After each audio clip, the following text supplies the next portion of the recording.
नाज़रीन, हमारे आज के मेहमान हैं एसएसपी ऑपरेशन पेशावर काशिफ आफ्ताब अब्बासी साहब। सर, पेशावर में दाइश का वजूद है, अगर है तो किस हद तक है? पेशावर उस वक्त भी चैलेंजिंग था, पेशावर आज भी चैलेंजिंग है। शादी लव मैरिज की अरेंज? खाने में क्या पसंद है sir? Kashif Aftab Abbasi police officer ना होते तो क्या होते? सर, पेशावर में नाइट क्लब और नाइट पार्टियों का एक नया ट्रेंड शुरू हुआ है कि इस पार्टियों में पुलिस अफसरान भी जाते हैं। एसएसपी ऑपरेशन काशिफ आफ्ताब अब्बासी कितने खुद मुख्तार हैं? बचपन में शरारती थे सर? क्या आप नहीं समझते कि रेगी इस वक्त पुलिस के लिए नो गो एरिया बन चुका है? गली मोहल्लों से निकलकर अब आइस और दीगर मंशियात हमारे तालीमी इदारों तक पहुंच चुके हैं। हॉस्टल्स में वाफर मिकदार में मिल रही हैं। सफ़र में क्या सुनना पसंद करते हैं? मैं 18 साल का था जब नेवी में चला गया हूँ। उसके बाद से अभी तक जो है वो I don't have any friend circle, so to say. बिस्मिल्लाहिर्रहमानिर्रहीम। मैं हूं एहसन अवान और आप देख रहे हैं आज डिजिटल। नाज़रीन, हमारे आज के मेहमान हैं एसएसपी ऑपरेशन पेशावर काशिफ आफ्ताब अब्बासी साहब। इनसे हम पेशावर में अमन व अमान, स्ट्रीट क्राइम और ज़ाती ज़िंदगी के हवाले से सवाल जवाब करेंगे। तो आए गुफ्तगू का आगाज़ करते हैं। सर, बहुत शुक्रिया आपने आज के लिए वक्त निकाला। सबसे पहले ये बताएं, आप तालीम कहाँ हासिल की आपने, सर्विस कहाँ कहाँ की और कब पुलिस ज्वाइन किया आपने? मेरी जो भी एजुकेशन है वो कराची शहर की है और वहीं पर पैदाइश भी वहीं की और उधर ही तालीम भी हासिल की। और इनिशियली पाकिस्तान नेवी के मुख्तलिफ़ प्लेटफॉर्म्स पे और गवर्नर हाउस में, फिर उसके बाद पाकिस्तान नेवी की तरफ से ही पोस्टिंग थी। उसके बाद पुलिस में आने के बाद फिर गिलगित बल्तिस्तान में, फिर दोबारा कराची में और उसके बाद पेशावर में, पहले एफसी में और उसके बाद अभी खैबर पख्तूनख्वा पुलिस में जो है वो मुख्तलिफ़ ओहदों पे मैंने ड्यूटीज़ की हैं। सर, पेशावर में दाइश का वजूद है, अगर है तो किस हद तक है? देखें, बेसिकली जो भी मिलिटेंट या टेररिज्म आउटफिट्स हैं, टेररिस्ट आउटफिट्स हैं, उसके अंदर उनकी अंदेशा तो हमेशा रहता है। और जितनी कि हमारी पेशावर शहर की आबादी है और उस आबादी में जिस तनासब से हमारे पास इमिग्रेंट्स हैं या डेली जो ट्रैवलर्स हैं फ्रॉम द नेबरिंग कंट्री, उसको मद्देनज़र रखते हुए आप कभी भी इसको रूल आउट नहीं कर सकते। लेकिन अगर जहाँ तक इस तरह का सवाल है कि क्या कोई एक्टिव सेल इस वक्त मौजूद है पेशावर शहर में, तो मैं बिल्कुल ये बात वसूख से कह सकता हूँ कि कोई एक्टिव सेल मौजूद नहीं है, क्योंकि हमने कुछ अर्सा पहले ही एक कार्रवाई में एक एक्टिव सेल था, उसके तमाम मेंबर्स को जो है वो हमने बेसिकली वो न्यूट्रलाइज़ कर दिया था। और स्लीपर सेल्स के हवाले से आप कभी भी श्योर नहीं हो सकते।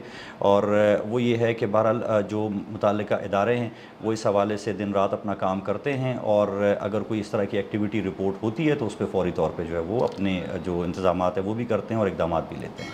सर, आप पहले भी एसएसपी ऑपरेशन पेशावर रहे, उसके बाद आपका तबादला सीटीडी कर दिया गया, अब फिर आप एसएसपी पेशावर हैं।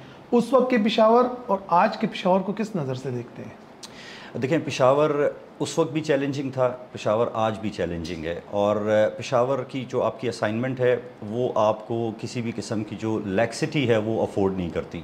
मतलब फ़ॉर एग्ज़ाम्पल मैं सिर्फ इस तरह से कहना चाहूँगा कि कोई बहुत छोटा सा वाक़या जिसको नॉर्मली ऑफिसर्स ये समझते हो कि यार ये तो बहुत ही छोटा सा है और जो दीगर अफसरान हैं वो इस मामले को देख लेंगे, आप किसी भी चीज़ को चांस पे नहीं छोड़ सकते हैं। और उसमें सिर्फ ये है कि जितनी भी आपकी एफ़र्ट की जाए, एट टाइम्स आपको इस तरह लगता है कि जो 24 आवर्स हैं इन वन डे वो भी कम हैं और मज़ीद जो है वो काम की गुंजाइश है। लेकिन Peshawar is equally challenging earlier and even now, वो उसी तरह से ही चल रहा है। शादी लव मैरिज की arrange? She is my cousin sister ji. I got married to her और it was 2 in 1 you can say. खाने में क्या पसंद है सर? खाने में I am not very choosy, मैं कुछ भी खा लेता हूँ और जो भी घर पे बना हो वो खा लेता हूँ। राइस की जो डिशेज़ हैं वो ज़्यादा पसंद करता हूँ, बाकी otherwise I am not very particular. और ख़ुद क्या बना लेते हैं? कुछ भी नहीं। कुछ बनाने नहीं आता? नहीं जी नहीं। क़याम में सबसे बड़ी रुकावट अवान महाजरीन को समझा जाता है, आपका क्या मौक़िफ़ है? देखें, बहुत ब्लैंकेट स्टेटमेंट हो जाएगी अगर ये कहा जाए कि तमाम तर जो है वो ज़िम्मेदारी उनकी है। लेकिन ये है कि उसके बावजूद जब हम कभी क्राइम को इन्वेस्टिगेट करते हैं, चाहे वो उसका जो रिलेशन है वो टेररिज्म मिलिटेंसी से हो या जनरल क्राइम से हो, तो एक कसीर तादाद जो है वो उस तरह के उनके जो लोग हैं उनकी इन्वॉल्वमेंट हमें मिलती है।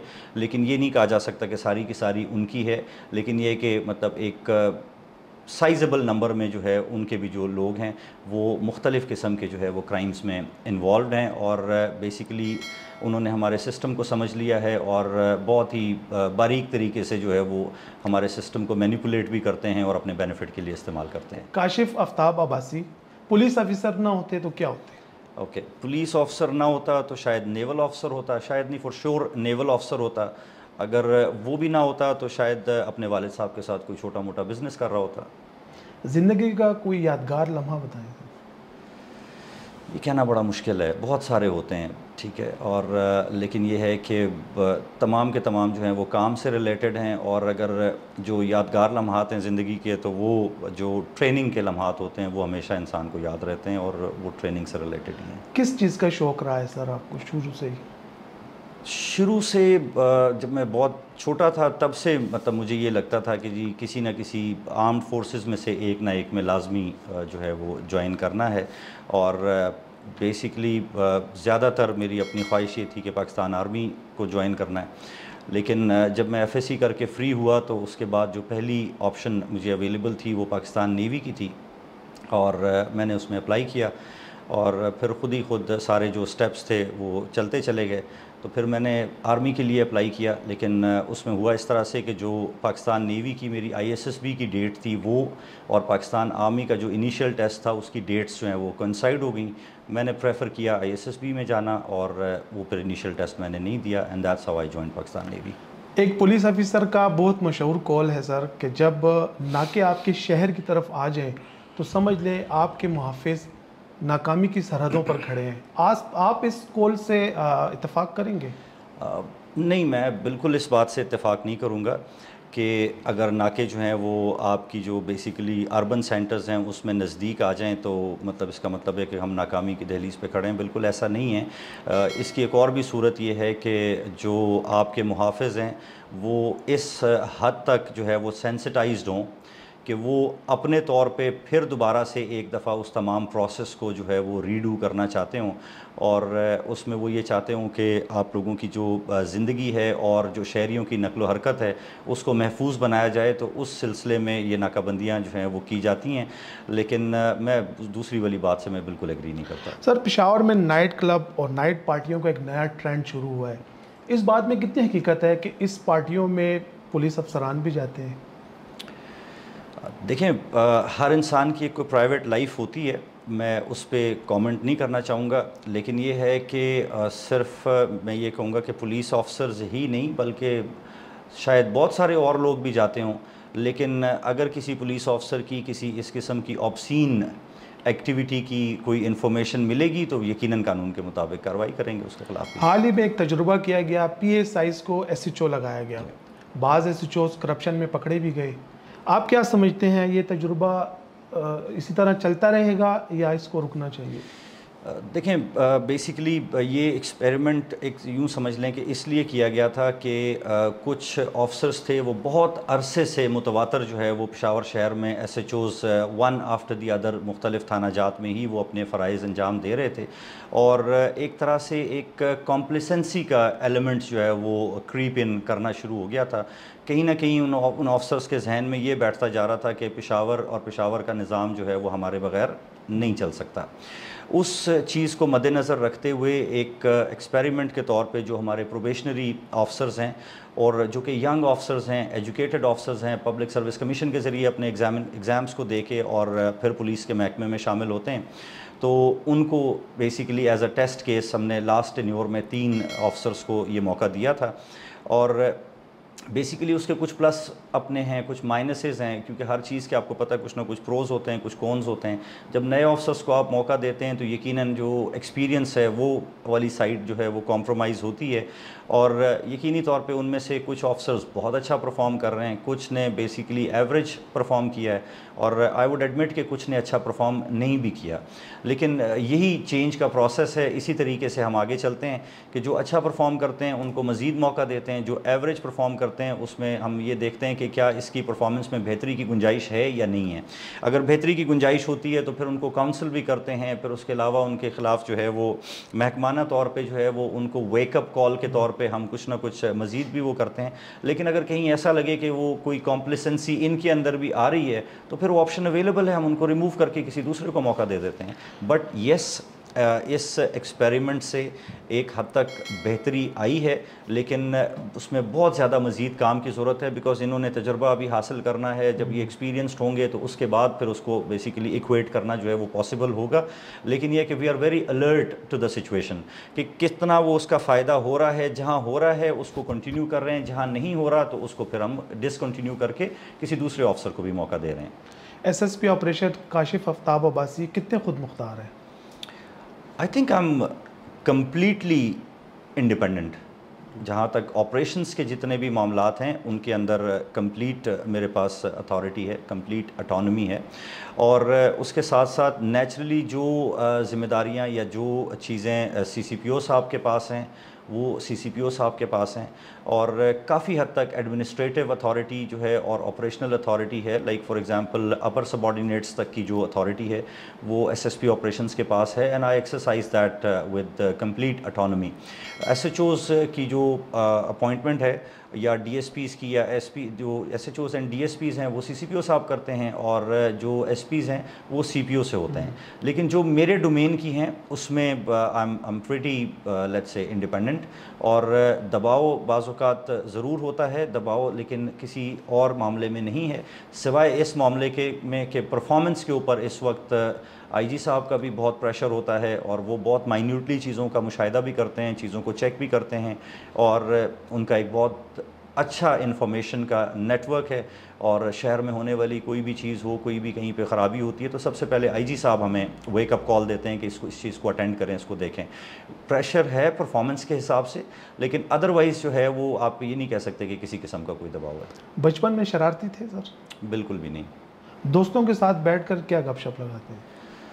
अब तो खैर याद भी नहीं कि लास्ट टाइम क्या गपशप हुई थी और कब दोस्तों के साथ बैठे थे, और वो बेचारे किधर हैं किधर नहीं हैं ये भी याद नहीं है। लेकिन ये है कि जनरल मैं 18 साल का था जब नेवी में चला गया हूँ, उसके बाद से अभी तक जो है वो I don't have any friend circle so to say. घर में कोई पालतू जानवर पाला है आपने? न, my wife is allergic to it. Sir, रेगी में दो अक़वाम के दरमियान अरसा दराज से एक जंग छिड़ी हुई है। क्या आप नहीं समझते कि रेगी इस वक्त पुलिस के लिए नो गो एरिया बन चुका है? नहीं, मेरा ख्याल है नो गो एरिया कहना ओवर स्टेटमेंट होगी। हालात कशीदा हैं, और दो बेसिकली एक ट्राइब है और एक दूसरी जानिब जो है वो एक और फैमिली या फैमिलीज़ हैं जिनका एक पुराना लैंड डिस्प्यूट चल रहा है, और हर चंद दिन के बाद उनका आपस में जो है वो कोई ना कोई क्लैश भी होता रहता है। और हमने लास्ट वीक भी एफ़र्ट्स किए थे, और दोनों साइडों से इंगेजमेंट का प्रोसेस जो है वो जारी है, और पुलिस उसके अंदर जो अपना रोल है वो प्ले कर रही है। लेकिन अब इस दफ़ा हमारा जो है वो प्लान ये है कि अगर इस तरह की कोई सूरत हाल होगी तो हम दोनों साइड्स को बहुत सख्ती के साथ जो है वो हम उस पर कानून के मुताबिक कार्रवाई करेंगे। और बिकॉज़ शहर के अंदर आए दिन ये वाले जो मामलात हैं इनको बहुत अरसे तक जो है वो टॉलरेट नहीं किया जा सकता। सर, लाहौर में 5 स्टार होटल की तर्ज पर थाने बन गए हैं। हमारे यहाँ थाने जो हैं वहाँ रिहाइश का कोई बंदोबस्त नहीं, खस्ताहाल इमारतें हैं, क्या वजह है? अब देखें, वजह यह है कि चेंज एक कांस्टेंट प्रोसेस का नाम है, और आपके इल्म में है कि कुछ थाने हो गए हैं, बहुत सारे थाने हैं जिनमें काम होना बाकी है। उसके अलावा कुछ थानों की तो बिल्डिंग्स हमारे पास अपनी नहीं है, ज़मीन अपनी नहीं है। तो basically gradually with the passage of time जो है वो थोड़ा थोड़ा काम हो रहा है, और यकीनी तौर पे बहुत ज़्यादा काम करने की ज़रूरत है, बिकॉज़ जितनी कोई इनकी हमारे लोगों की काम करने की इन्वायरमेंट अच्छी होगी इतनी ही उनकी परफॉर्मेंस भी अच्छी होगी। तो वो अमूमी तौर पे फिर वो जिस तरह की इन्वायरमेंट होती है तो कुछ ना कुछ अरसे बाद लोग उसी तरह से बिहेव करना शुरू कर देते हैं। बट ये है कि उसमें जितनी इम्प्रूवमेंट लाई जा सके वो बेहतर है। पेशावर पुलिस को मॉडल और मिसाली का खिताब दिया गया है, क्या आप समझते हैं कि पेशावर पुलिस मॉडल और मिसाली है? बहुत ज़्यादा काम की ज़रूरत है अभी इस सिलसिले में, मतलब कई फैक्टर्स में हम कह भी सकते हैं, और बहुत ज़्यादा फैक्टर्स में अभी हमें बहुत ज़्यादा काम करने की ज़रूरत है। बिकॉज़ जो दो वर्ड्स आपने इस्तेमाल किए हैं वो बहुत स्ट्रॉन्ग एंड बहुत आइडियलिस्टिक वर्ड्स हैं। और देखें, किसी भी सोसाइटी में बेहतरी की गुंजाइश हमेशा रहती है, एंड इट इज़ सेड कि जी there is always room for improvement and that's the biggest room. तो बहुत ज़्यादा काम की गुंजाइश है, लेकिन हमारा जो बेसिकली एम है और जो विज़न है वो अल्टीमेटली उस गोल तक पहुंचने का है। गली मोहल्लों से निकलकर अब आइस और दीगर मंशियात हमारे तालीमी इदारों तक पहुंच चुके हैं, हॉस्टल्स में वाफर मिकदार में मिल रही हैं। इन उस हवाले से बताइए, पुलिस क्या इकदाम उठा रही है? हमने कैंपेन स्टार्ट की है स्पेसिफ़िकली इस इंस्टीट्यूशनल जो इंस्टीट्यूशंस हैं और इसके अलावा जो हॉस्टल्स हैं, लाइक फॉर एग्जांपल स्टूडेंट्स से रिलेटेड जितनी भी उसमें चीज़ें हैं, बहुत ज़्यादा डिस्क्रीट काम भी हो रहा है, ओपन काम भी हो रहा है, और अवेयरनेस का सिलसिला भी जारी है। उस सिलसिले में हमारी रेड्स भी हो रही हैं। तो बेसिकली इस पे हमने बहुत ही तेज़ जो है वो हमने काम शुरू किया है, और नो लेस देन कि हम उसको जहाद के तौर पे ले रहे हैं, और इस पे बहुत ज़्यादा काम हो रहा है, और इंशाल्लाह आइंदा चंद दिनों में आप इन एक्टिविटीज़ को नेक्स्ट लेवल तक जाते हुए देखेंगे। लॉन्ग ड्राइव पर कहाँ जाना पसंद करेंगे? इस्लामाबाद अपने घर। सफ़र में क्या सुनना पसंद करते हैं? डिपेंड करता है, लाइक कभी तिलावत भी सुन लेते हैं, कभी कोई नात भी सुन लेते हैं, कभी बहुत अच्छे गाने भी सुन लेते हैं, कभी गज़लें भी सुन लेते हैं, और कभी कोई बहुत ही अंग्रेज़ी टाइप गाने भी सुन लेते हैं। मतलब it's no hard and fast thing, it depends on the mood. सब बहुत शुक्रिया, आपने वक्त निकाला। जी नाज़रीन, आपने एसएसपी ऑपरेशन पेशावर काशिफ आफ्ताब अब्बासी साहब की गुफ्तगू सुनी। यकीनन इन्होंने पेशावर में मौजूदा अमन व अमान की सूरत हाल के हवाले से तफसीली बात की। अगले प्रोग्राम तक इजाज़त दें। अल्लाह हाफ़िज़।